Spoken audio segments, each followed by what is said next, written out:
welkom weer by Lewende Lyfies. Vandag het ons vir oom Leon wat vir ons 'n storie kom vertel. Baie dankie oom Leon. Ons sien uit daarna om na jou storie te luister. Dis 'n storie van Dawid en Goliat. Ek seker julle almal ken dit. En na die tyd wil ek net so vinnig ietsie vir julle sê en ook weer vir julle foto's wys. Kom ons bid net gou saam. Vader, ons dankie. Dankie Here dat ons weet dat U altyd met ons is. Dat U is ons herder. Ons is skape wat 'n herder nodig het en U is die herder, Here. Dankie Jesus dat U lief is vir ons. En dat ons weet U sal ons nooit verlaat nie. Enige tyd van die dag kan ons U aanroep, ons kan met U gesels soos ons beste vriend. En ons weet dat U luister na ons gebede. Ek bid Here dat elke persoon wat na hierdie boodskap luister vandag, dat hulle harte sal oop wees en dat hulle die boodskap sal kry van hoe sterk U is as ons net ons geloof in U sit. Ons trust, alles wat ons het, moet ons in U sit, Here. En dit is wanneer ons sukses gaan behaal in ons lewens. Dankie Vader. Dankie vir die liefde en al die genade. Ons bid dit alles in Jesus naam. Amen. Hallo lewende lyfie maatjies. Ja, vandag praat ek met julle hier van die huis af. Want soos julle weet is ons in lockdown en almal moet by die huis bly. Ek hoop julle is by die huis. Ja, ons kan nie vandag by die kerk soos gewoonlik by mekaar kom en 'n lekker storie vir julle te vertel nie. Onthou net een ding. 'n Kerk is net 'n gebou. Dis nie 'n kerk nie. 'n Kerk is waar ons almal by mekaar kom in die naam van die Here. Of ons nou net gaan bid of worship en sing, of die Bybel lees of stories vertel. Dit is wat kerk is. Nou in Lukas 18 vers 16 het Jesus die kinders nader geroep en gesê: "Laat die kindertjies na my toe kom en moet hulle nie verhinder nie, want die koninkryk van God is juis vir mense soos hulle."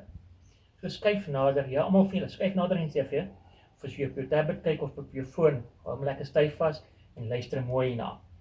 Want vandag vertel ek julle 'n lekker storie, een van Dawid en Goliat. Die storie begin by 'n bakleierery tussen die Filistyne en die Israeliete. Die Filistyne het hulle baasvegter Goliat, groot reus, uitgestuur. Hy het vir Israeliete geskree: "Kies vir julle iemand om teen my te veg. As hy my verslaan, is ons julle slawe. Maar as ek hom verslaan, is julle ons slawe en gaan julle vir ons werk." Toe die Israeliete dit hoor, was hulle bang en het geskrik. Maar 'n man genaamd Isai het 3 seuns oorlog toe gestuur. Dis waar ons storie begin. Sy jongste seun se naam was Dawid en hy was 'n veewagter. Ja, Dawid het die klein vee opgepas. Hy was 'n ou klein mannetjie wat met die vee opgepas het en hy het met 'n ou stokkie geloop waarmee hulle rondgejaag het. Maar Dawid moes nou en dan vir sy broers kos vat en dan is hy natuurlik na die oorlogsgebied toe. Dit is waar Goliat op hierdie oomblik was. Juist toe Dawid weer daar is, het Goliat uitgekom. En die Israeliete het gevlug, almal weggehardloop. Hy vra toe: "Wie is hierdie heiden?" Van julle wat onthou, 'n heiden is iemand wat nie in die Here glo nie, né? Wie is hierdie heiden dat hy die soldate van die lewende God verkleineer? Dawid sê toe: "Ek sal gaan en teen hierdie Filistyn veg." Maar hulle sê vir Dawid: "Jy kan nie teen daardie man gaan veg nie. Jy's jonk en veewagter. Hy is 'n vegter van kindsbeen af." En onthou, groot reus, klein Dawid. Toe sê Dawid vir hulle: "Die Here sal my red uit die mag van hierdie Filistyn." Toe sê hulle vir hom: "Gaan en mag die Here by jou wees." Dink net vir jouself. 'n Veewagter wat nie 'n vegter is nie. Goliat wat die beste vegter is. Hoe kan dit verloop? Kom ons kyk. Toe Dawid by Goliat kom, sê hy vir hom: "Jy kom na my toe met 'n dolk, 'n spies en 'n swaard. Maar ek kom na jou toe in die naam van die Here, die Almagtige, die God van die linies van Israel, wat jy verkleineer het." Al wat Dawid by hom gehad het, was 'n slingervel en 5 klippies wat hy opgetel het. net 5 klippies en 'n slingervel. Nou ja, 'n slingervel, soos julle weet, is baie soos 'n ketting, net hierdie gedeelte is weg. Dis 'n slingervel. So ja, jy sit jou klippietjie daarin en katjoo, dan gat jy, daar skiet jy met jou slingervel, né? Dawid steek toe sy hand in sy sak en hy haal daai een klippie, sit hom in sy slingervel, gat die klippie. En hy tref vir Goliat op die voorkop en Goliat slaan mors dood vorentoe neer. Nou soos julle op TV gesien op prentjies, soldate het eysterhelmets op en eyster hier en eyster daarso. Jy kan niks van hom sien nie. Daar was so 'n klein gaatjie oop gewees by sy voorkop. En dit is waar die klippie hom getref het. Nou net met 'n slingervel en klip, of 'n klippie, is Dawid sterker as die Filistyn. Hy het hom verslaan en doodgemaak. Dawid het nie so swaard by hom gehad, maar hy het die geloof gehad. Hy het geglo in die Here en hy het die Here saam met hom gevat.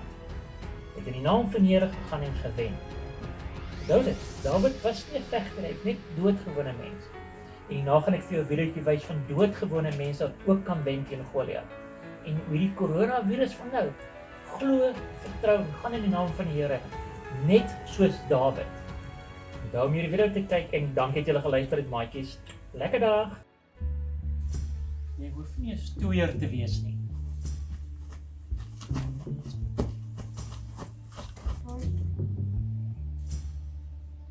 Jy hoef nie 'n ninja te wees nie.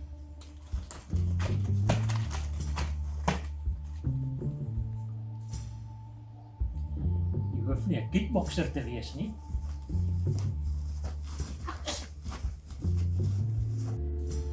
Jy hoef nie 'n polisieman teen 'n gangster te wees nie.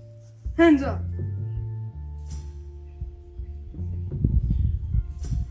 Al wat jy hoef te wees teen Goliat, jou Goliat wat dalk 'n boelie is of 'n bad ou is of whatever. Dis nie al die goed wat ek genoem het nie. Al wat jy hoef te wees, te gaan in die naam van die Here soos wat Dawid gegaan het teen Goliat. Om te sê, ja!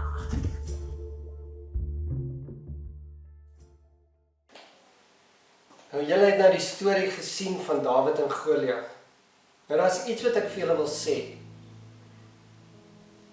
Een van die redes wat ek dink, of wat ek weet, hoekom Dawid nie bang was vir Goliat nie, is omdat toe Dawid skape opgepas het.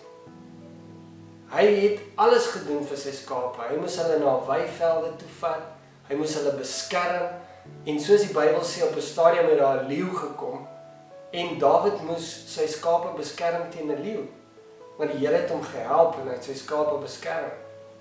En toe 'n ander keer ook 'n beer. Nou die Bybel sê nie wat Dawid met die beer en met die leeu gedoen het nie, maar dit sê dat God het hom gehelp om die beer en die leeu weg te jaag of dood te maak en sy skape te beskerm. So toe Dawid voor daai reus staan, het hy daai getuienis van God wat hom gehelp het deur hierdie tye wat hy die beer verslaan het en wat hy die leeu verslaan het. Nou miskien is daar, as jy in 'n moeilike tyd is, waaraan moet jy terugdink? Jy moet dalk terugdink aan kere wat jy oorwinning behaal het, wat die Here jou gehelp het. En wanneer dit gebeur, dan besef jy maar, hey, ek kan opstaan teenoor hierdie ding. Want God is met my. Net soos wat hy met my was teen die leeu, net soos wat hy met my was teen die beer, so is hy vandag met my in hierdie probleem waarmee ek vandag sit. So dink mooi, altyd as jy 'n probleem het, dink aan Dawid en Goliat op daai manier, dat God is met ons. En al wat jy moet wees is soos oom Leon sê, ons moet glo, ons moet 'n gelowige wees en ons moet die lig van Jesus kyk. Amen.